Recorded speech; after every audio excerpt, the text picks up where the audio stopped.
الشيطان الرجيم بسم الله الرحمن الرحيم أولئك لهم نصيب مما كسبوا والله سريع الحساب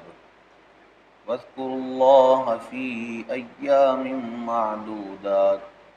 فمن تعجل في يومين فلا إثم عليه ومن تأخر فلا إثم عليه لمن اتقى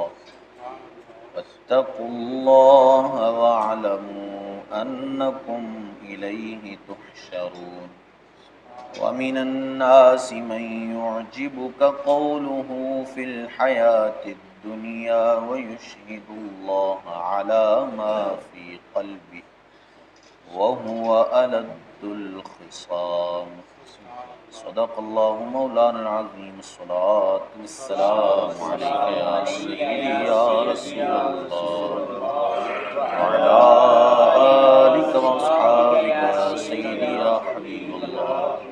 الصلاة والسلام عليك يا سيدي يا نور الله وعلى آلك وأصحابك يا سيدي يا رحمة للعالمين اولئک لہم نصیب مما کسبوا، ایسوں کو ان کی کمائی سے خوش نصیبی ہے، واللہ سریع الحساب، اور اللہ جلد حساب کرنے والا ہے۔ اس سے پچھلی آیت میں مومن کی ایک دعا کا تذکرہ کیا گیا تھا کہ وہ مومن کہ جو اپنے رب کی بارگاہ میں اس طرح دعا کرتا ہے کہ ربنا آتنا فی الدنیا حسنۃ وفی الآخرۃ حسنۃ وقنا عذاب النار، کہ اے رب ہمارے ہمیں دنیا میں بھی بھلائی عطا کر اور آخرت میں بھی بھلائی عطا کر، وقنا عذاب النار، اور ہمیں دوزخ کے عذاب سے بچا لے۔ تو اس مومن کی دعا کا تذکرہ کیا گیا تھا، تو اسی کی تعریف کی جا رہی ہے اس آیت میں کہ جو اس طرح دعا کرتا ہے تو ہم اس کو آخرت میں بھی حصہ عطا کرتے ہیں اور اس کا حصہ دنیا میں بھی اس کو عطا کرتے ہیں۔ واللہ سریع الحساب، اور اللہ جلد حساب فرمانے والا ہے۔ وَاذْكُرُوا اللَّهَ فِي أَيَّامٍ مَّعْدُودَاتٍ، اور اللہ کی یاد کرو گنے ہوئے دنوں میں۔ فَمَن تَعَجَّلَ فِي يَوْمَيْنِ فَلَا إِثْمَ عَلَيْهِ، تو جو جلدی کر کے 2 دن میں چلا جائے اس پر کچھ گناہ نہیں۔ وَمَن تَأَخَّرَ، اور جو رہ جائے فَلَا إِثْمَ عَلَيْهِ، تو اس پر بھی گناہ نہیں۔ لِمَنِ اتَّقَىٰ، پرہیزگار کے لیے۔ وَاتَّقُوا اللَّهَ، اللہ سے ڈرتے رہو۔ وَاعْلَمُوا أَنَّكُمْ إِلَيْهِ تُحْشَرُونَ، اور جان رکھو کہ تمہیں اسی کی طرف اٹھنا ہے۔ رمی جمرات کے حوالے سے یہاں یعنی شیطانوں کو جو کنکریاں ماری جاتی ہیں 10 سے لے کر آگے جو ایام تشریق ہوتے ہیں 13 تک، ان ایام میں شیطانوں کو کنکریاں ماری جاتی ہیں۔ 10 والے دن صرف ایک بڑے شیطان کو اور بقیہ دن سارے شیطانوں کو کنکریاں ماری جاتی ہیں۔ تو اسی کا تذکرہ اس آیت میں ہے کہ اگر کوئی مکمل 13 تک جو ہے وہ نہیں رکتا، نہیں کنکریاں مارتا، بلکہ 12 تک رک کے پھر واپس چلا جاتا ہے میدان منا سے، تو اس پر کوئی گناہ نہیں ہے۔ یہ ایک طرح کا حکم بیان کیا گیا ہے کہ وہاں 13 تک مارنا تھا، لیکن اگر کوئی 12 تک وہیں رکتا ہے اور 12 کی تاریخ کو میدان منا سے واپس آ جاتا ہے تو اس پر کوئی گناہ نہیں۔ اور دوسرا فرمایا کہ جو اگر کوئی رہ بھی جاتا ہے تو اس پر بھی کوئی گناہ نہیں، لیکن وہ پرہیزگار بندہ ہونا چاہیے۔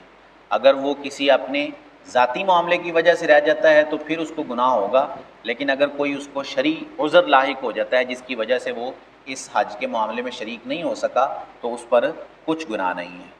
وَمِنَ النَّاسِ مَن يُعْجِبُكَ قَوْلُهُ فِي الْحَيَاةِ الدُّنْيَا، اور بعض آدمی وہ ہیں کہ دنیا کی زندگی میں اس کی بات تجھے بھلی لگے گی۔ وَيُشْهِدُ اللَّهَ عَلَى مَا فِي قَلْبِهِ، اور اپنے دل کی بات پر اللہ کو گواہ لائے۔ وَهُوَ أَلَدُّ الْخِصَامِ، اور وہ سب سے بڑا جھگڑالو ہے۔ یہ اخنس نامی ایک منافق تھا، اس کے بارے میں یہ آیت ہے کہ وہ نبی صلی اللہ علیہ وسلم کی بارگاہ میں آ کر بڑی میٹھی میٹھی باتیں کیا کرتا اور دعوے کرتا کہ میں آپ سے محبت کرتا ہوں اور دین اسلام ہی میرا دین ہے، اور اللہ کی قسمیں اس بات پر کھایا کرتا۔ تو اس کی اس منافقت کو اس آیت میں واضح کیا گیا کہ بعض لوگ جو ہیں وہ آپ ان کو دیکھیں گے کہ ان کی باتیں آپ کو بڑی اچھی لگیں گی، وہ بڑے اچھے انداز سے گفتگو کریں گے اور اسلام کی بات کریں گے، اور وَيُشْهِدُ اللَّهَ عَلَى مَا فِي قَلْبِهِ، اور اللہ کو اپنی باتوں پر گواہ بنائیں گے، یعنی اللہ کی قسمیں اٹھا کر آپ کو کہیں گے کہ ہم جو ہیں وہ پکے مسلمان ہیں، ہم آپ سے محبت کرتے ہیں، لیکن اللہ جانتا ہے کہ وہ پکے مسلمان نہیں ہیں، بلکہ صرف یہ ان کی منافقت ہے، اوپر سے اسلام کا اظہار کرتے ہیں، اندر ان کے اسلام بالکل بھی نہیں ہے۔ آج ہمارے ہاں بھی کچھ لوگ ایسے پائے جاتے ہیں کہ جو بڑی میٹھی میٹھی باتوں سے لوگوں کو اپنی طرف گھیر لیتے ہیں، اپنی طرف مائل کر لیتے ہیں، اور شروع میں وہ بات دین اسلام کی ہی کرتے ہیں، لیکن جب قریب ہوتا جاتا ہے بندہ ان کے، تو پھر ان کی اصلیت جو ہے وہ واضح اور سامنے آ جاتی ہے کہ وہ دین اسلام نہیں بلکہ اپنے مفاد کے لیے جو ہے وہ یہ ساری باتیں کر رہے ہیں۔ تو اس طرح کے لوگوں سے ہمیشہ ہوشیار رہنا چاہیے۔ وَإِذَا تَوَلَّى سَعَىٰ فِي الْأَرْضِ لِيُفْسِدَ فِيهَا،